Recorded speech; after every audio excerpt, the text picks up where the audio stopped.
With new rides, new transportation options, and over 1,000 new hotel rooms, Disney World is going to be a very different place in 2020. And so today, we are going to help you figure out whether you should go in 2020, and if you do, what the new strategies are that you need to know in order to make your trip the best one it can be.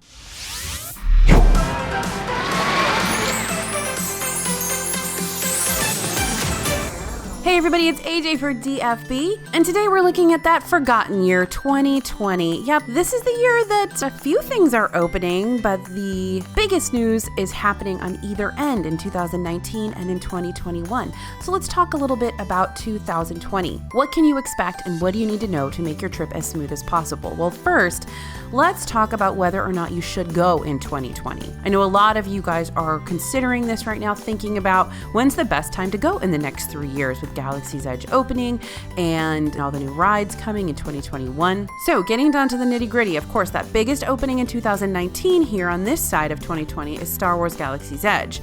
And we suspect that Phase 2 and Rise of the Resistance will open later this year as well. But there are a few things coming to the parks in 2020 that aren't quite as big as Galaxy's Edge and may not bring the crowds that Galaxy's Edge is going to bring. So we've got Epcot Forever, which is the show that's temporarily replacing Illuminations when it ends on September 30th. It will pick up on October 1st, 2019 to be followed by a more permanent show likely coming in 2020. Also, the Remy attraction is scheduled to open in May in Epcot in 2020 at the France Pavilion, which is also getting a new film, that Beauty and the Beast sing-along, and at least one new restaurant, a creperie, which I think is actually going to be a table service and a counter service, opening 2019 or 2020. Mickey and Minnie's Runaway Railway at Hollywood Studios was slated for a fall 2019 opening, but now it's set for spring 2020. And while these new rides are certainly exciting, like I said, they won't draw those crowds that Galaxy's Edge will this summer. So what we're going to see in 2020 is probably a little bit of a lull. So the newness of Toy Story Land will have subsided.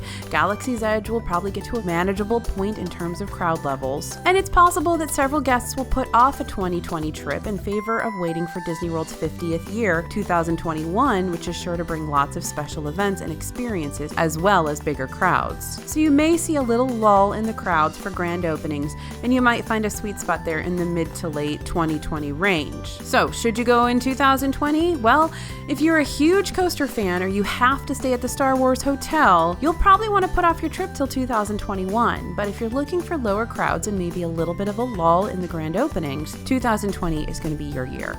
Next up, where are you going to stay? Because there's going to be brand new resorts opening in Disney World, which is going to change the landscape of the hotel room situation over there. So Disney World is opening 2 new resorts by 2020. Gran Destino Tower at Coronado Springs Resort. Now I know it's not a completely new resort, but it is a huge new tower that's going to bring a lot more rooms. That one's going to open July 9th, 2019. And Riviera Resort, the DVC resort, will open on December 16th, 2019. At least that's when we can first book rooms there. It may open a little bit earlier. So the combo of these 2 resorts actually increases capacity at Disney World by almost 1,000 rooms. But that doesn't necessarily mean you can wait till the last minute to book your room. With Galaxy's Edge opening in 2019 and several new additions coming to Epcot, Magic Kingdom, and Hollywood Studios this year and next, more people than ever are expected to head to Disney World. So book your resort hotel stays several months in advance as always. And don't forget, if you want to rent Disney Vacation Club at Riviera or elsewhere, you'll likely need to plan even further ahead. And if you're renting DVC points, please do so through a reputable agent. Also look for those discounts. Disney World typically offers room and package discounts anywhere from 6 to 9 months ahead of time, and this time frame can change, but it's good to keep an eye out for discounts during that time and check back a few times before your trip, because you can often add a new discount onto your existing reservation. Don't forget, Disney just released some free dining and room discounts that are good this year, May through August 2019, so those are last-minute discounts. So always keep checking back for those last-minute discounts. You might be able to snag a better deal than the one you originally booked with. And also always crunch those numbers, especially on that free dining plan when it's offered. It can be a great deal for some families, but it depends on what other offers are available and how much your family eats. And also we have to talk about that Star Wars Hotel. So Star Wars Hotel probably won't be opening in 2020. We don't have an opening date yet, although we do expect it to open sometime in 2021. But if you're interested in being one of the first to stay in that super immersive hotel, you're probably going to be planning that trip in 2020. So obviously we'll keep you posted as soon as Disney releases details about that one. So to summarize, there's going to be 1,000 new resort rooms. There's going to be a lot of new people and more people on property trying to get from here to there. So figure out where you want to stay, book it ahead of time, double check those discounts. We do think those discounts are going to come out in 2020 when there might be a lull of crowds because people are waiting for 2021. So be sure to check for those discounts. Next up, lines for the new rides might still be record-setting in 2020, so you've got to optimize. We expect the standby lines for the new Galaxy's Edge attractions will be setting records and beating out the 5 and 6 hour waits we saw when Frozen Ever After and Flight of Passage first opened. And even if you manage to visit Disney World during a relatively low crowd level period, some FastPass Plus reservations are still going to be really hard to get, and those standby lines for new attractions are still going to be pretty long, even if there's a lull in 2020. So depending on when Phase 2 of Galaxy's Edge hits, visitors in 2020, especially if you're going in the beginning of the year, may not be able to get FastPass for Rise of the Resistance.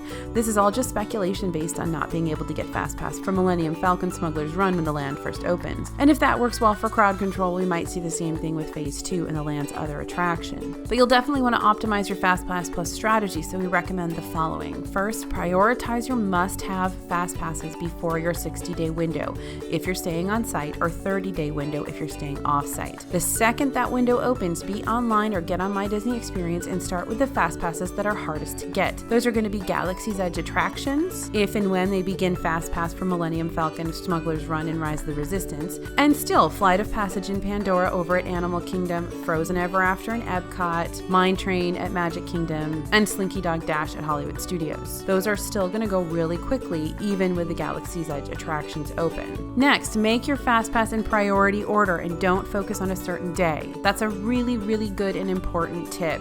A lot of people want to make their FastPasses in chronological order based on the days that they're going to Disney World. Don't do that. Make the hardest to get FastPass first and then work backwards in priority order. And it's best to base which park you're visiting each day and what you were able to get a FastPass for. So even if you planned on going to Galaxy's Edge on Monday, if the only FastPasses were available on Thursday, go to Galaxy's Edge on Thursday. And this is the reason park hopper tickets are great. You're not tied to one park. If you're able to get a really hard to get FastPass in Hollywood Studios on a day when you have a dinner reservation in Epcot, park hopping can be an awesome option. Now, if you can't get your must-have FastPasses, you're going to need to do one or two things in order to try to avoid those massive lines. First, be at the front of the line at rope drops super early in the morning or plan to ride right before closing. The rule of thumb is that if you're in line before the park closes, you will be able to ride that ride. They'll wait out the line for the attraction so that everyone in line will be able to ride. Sometimes those late night rides are really fun, plus seeing the park around closing time is kind of neat too, especially if you stay for the Goodnight Kiss at Magic Kingdom. So if you can't get the FastPass, you might consider starting really early or staying really late to maximize your time in the parks when waits are lower. Also, there's always the option to book those extra ticket options like after hours or early morning magic and give you the opportunity to ride all of those rides with practically zero wait. So overall, there are going to be lines. There are going to be extensive lines. So make sure you understand the FastPass system. Make sure that you have you and all your family linked up on the FastPass system so that you can make last-minute FastPasses for people as they come up. And have your game plan if you can't get your FastPass to do rope drop, stay late, or look into early morning magic and after-hours events that will give you the opportunity to pay extra to ride those rides with very little wait. Next strategy we want to talk about, Epcot festivals may be getting even longer, so plan ahead to avoid those crowds and use your snack credits. Another change we expect to see in 2020, Epcot festivals getting longer. It's not uncommon now for Disney to add a handful of days to the many festivals at Epcot. These festivals include International Food and Wine Festival, which in 2019 will be 87 days long, the longest it's ever been. Now, within days of food and wine, Epcot's International Festival of the Holidays will begin. That will be followed closely by Festival of the Arts and Flower and Garden Festival. So it's worth asking, when will Epcot not be having a festival? As far as we can tell, it does take at least a few days to turn the park over between festivals, and those non-festival times often see lower crowds in World Showcase in the park in general. So you'll want to stay on top of those announcements if you're really looking to avoid festival crowds. On the other hand, if you are looking to attend Epcot's festivals, you can avoid the larger crowds by visiting on weekdays, avoiding the first and last weekends of the festivals, and trying to plan around holidays that might fall within the festival window, so those 3-day weekends. Now, these events are always fun, but if you're on the Disney dining plan, they are must-do to get the most bang for your buck on those snack credits. Nearly every food item qualifies as a Disney dining plan snack credit, and a lot of those items are around $4 to $8, with some even costing more out of pocket. So when you're headed to Disney World in 2020, plan for those Epcot festivals to be longer, strategize to either go to them or avoid them based on what your family wants to do, and understand that there will probably be lower crowds when there's not a festival going on in Epcot. Now, next, let's talk about the transportation options. So Disney's Skyliner is going to expand transportation options and possibly change traffic flow in 2020. So plan ahead for how you'll get from here to there. This Skyliner, which is a gondola system, will consist of 300 gondolas that carry up to 10 people at a time. And Disney says rides between Skyliner stations will take 5 to 15 minutes. The Skyliner is going to connect Epcot and Hollywood Studios with Art of Animation, Pop Century, Caribbean Beach, and Riviera Resort. When the Skyliner is working at peak performance and doesn't have to slow or stop to let on passengers with wheelchairs or strollers, it may very well end up being significantly more efficient than the Disney bus system, so we'll have to see how this plays out. We think there will be some growing pains for the Skyliner, particularly in the beginning, even though Disney's aspiration is for Skyliner to mirror the capacity of the monorail. Lines could be really long, at least there when it first opens, because the Skyliner's newness will make it a must-do for lots of people, even if they're not heading to a park or staying in one of the Skyliner resorts. So lines might be longer for this particular mode of transportation in the beginning because of that. Now, another thing to note, in Epcot, the Skyliner station is at the International Gateway, which is a location that has previously been used primarily by Epcot resort guests and will now be accommodating exponentially more people. So, transportation and timing at that location may change drastically. Also, if you're staying in a Skyliner resort, you may find bus transportation either limited to the parks served by the Skyliner or increased. Basically, there's a lot that remains to be seen when it comes to how getting from here to there will be affected by the Skyliner. So stay tuned to DFB and plan ahead when it comes to your transportation route. And just like all other modes of Disney transportation, if you're using the Skyliner to try to get to a park or resort, be sure to leave yourself enough time, especially in the first several weeks of the system's operation. Expect there to be some slower moments for loading times, which may extend your ride beyond 15 minutes, in addition to any time you have to spend waiting to board as well. Disney recommends you give yourself an hour to an hour and a half to reach your destination. So when it comes to transportation in 2020, plan ahead. Know that the Skyliner is going to throw a wrench into Disney's typical transportation routes, and that's going to take some time to work out. They're going to have to figure out how that system's going to work. So your time may be a casualty of that. So do plan ahead for how that's going to affect you, either by planning to take a Lyft, Uber, or minivan or taxi if you're running late for something, giving yourself more time to get from here to there, or knowing the alternative options to get around if the Skyliner isn't working or if it's just not working for you. So those are 5 strategies we really think you should know in order to plan ahead for your 2020 vacation or your 2021 vacation, depending on what you decide to do. There are going to be lots of changes. There's a lot of unknowns still, but here at DFB Guide, we're going to do our best to anticipate and plan ahead to make sure you guys have the best trip you possibly can. Stick with us. Go ahead and hit that subscribe button, click that thumbs up and give us a like, and hit that notification bell so that we can let you know the next time a DFB Guide video comes online. Thanks for listening, you guys. Thanks for watching.